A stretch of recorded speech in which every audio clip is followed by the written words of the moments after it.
ప్రియమైన దేవుని బిడ్డలారా, ప్రభువైన యేసునామములో మీకందరికీ ఉదయకాల శుభములు తెలుపుతూ ఈ ఉదయకాల కృతజ్ఞత విజ్ఞాపన ప్రార్థనకు మిమ్మల్ని అందరినీ ప్రేమతో ఆహ్వానిస్తున్నాను. రండి ప్రార్థించుకుందాము.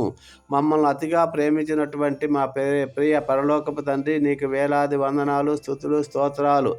ఈ నూతన ఉదయాన్ని మా జీవితాల్లో ఇచ్చినందుకు మీకు వేల వేల స్తుతులు ప్రభువా. గడిచిన రాత్రంతా మీ రెక్కల చాటున మమ్మల్ని భద్రపరిచి సజీవ లెక్కలో ఉంచినందుకు వందనాలయ్యా. ఈ ఉదయకాల సమయంలో మీ సన్నిధిలో మోకరిల్లుతున్నాం. యెహోవా కృప నిరంతరముండును అన్న వాక్య ప్రకారం మీ కృపతో మమ్మల్ని నింపండి తండ్రి. ప్రభువా, తెలుసో తెలియకో మేము చేసిన అతిక్రమాలు, మా మాటల్లో ఆలోచనలో జరిగిన పొరపాట్లను మీ రక్తముతో కడిగి మమ్మల్ని పవిత్రపరచండి. మీ ఆత్మతో మమ్మల్ని నడిపించండి అయ్యా. ఈ రోజంతా మేము చేసే ప్రతి పనిలో మీ నీతి, మీ సత్యం మాకు తోడుగా ఉంచండి తండ్రి. ఈరోజు మా కుటుంబాలను మీ చేతులకు అప్పగిస్తున్నాం. మా ఇంట్లో నెమ్మదిని, సమాధానాన్ని కలుగజేయండి. ముఖ్యంగా మా పిల్లలను దీవించండి నాయన. వారి ఉద్యోగాల్లో మీరు తోడుగా ఉండండి. వారి కుటుంబాలను దీవించి ఆశీర్వదించండి. వారు లోకమాలిన్యం అంటకుండా మీ భయభక్తులలో పెరిగే కృపను దయచేయండి ప్రభువా. వారి భవిష్యత్తును మీ చిత్తానుసారంగా రూపొందించండి ప్రభువా. యవ్వన కాలంలో ఉన్న బిడ్డలను జ్ఞాపకం చేసుకోండి. వారు తప్పుడు మార్గాల్లో వెళ్లకుండా మీ సత్యాన్ని అనుసరించేలా బలపరచండి. పరీక్షలు రాస్తున్న విద్యార్థులకు జ్ఞానమును, జ్ఞాపక శక్తిని దయచేయండి. వారు మంచి మార్కులతో ఉత్తీర్ణులై మీ నామానికి మహిమ తెచ్చేలా సహాయము చేయండి ప్రభువా. తండ్రి, వివాహం కోసం ఎదురు చూస్తున్న బిడ్డలను జ్ఞాపకం చేసుకోండి. వివాహం అన్ని విషయంలో ఘనమైనది. ఏకాంగ సంసారాలకు చేసే దేవుడు నాయన నీవే.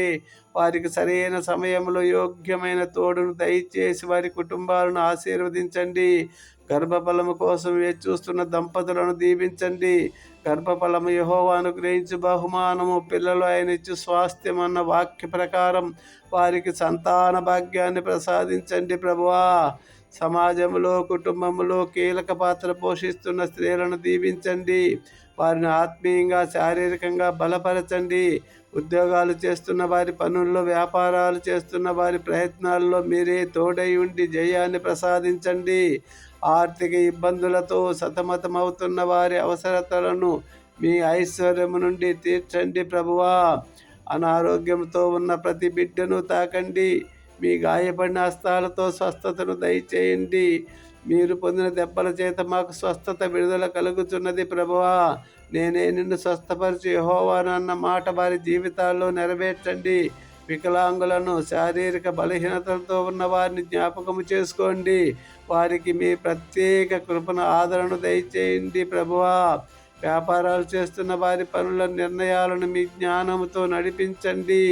వారు నీతిగా, సత్యంగా వ్యాపారం చేసేలా సహాయపడండి ప్రభువా. వృద్ధులను జ్ఞాపకము చేసుకోండి.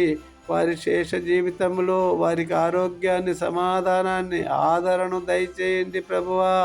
వారు మీతో అనుబంధముతో బలపడేలా కృప చూపించండి తండ్రి. మా దేశాన్ని దీపించండి. దేశ నాయకులకు జ్ఞానమును, దేశ ప్రజల క్షేమాన్ని కాంక్షించే హృదయాన్ని దయచేయండి. దేశంలో ఉన్న అశాంతిని, హింసను తొలగి ఐక్యతను కలుగజేయండి.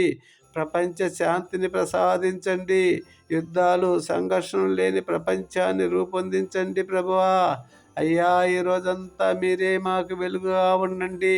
మా విజ్ఞాపన ప్రార్థనలన్నిటినీ మీ చేతులకు అప్పగిస్తున్నామయ్యా. మీ చిత్తానుసారంగా మా ప్రార్థనలు ఆలకించినందుకు వందనాలు చెల్లిస్తూ, సమస్త మహిమ, ఘనత, ప్రభావాలు నీకే చెల్లిస్తూ యేసు పరిశుద్ధ నామమున వేడుకొని ప్రార్థిస్తున్నాము పరమ తండ్రి. Amen, amen, amen. Thank you Jesus. God bless you all. Have a good day.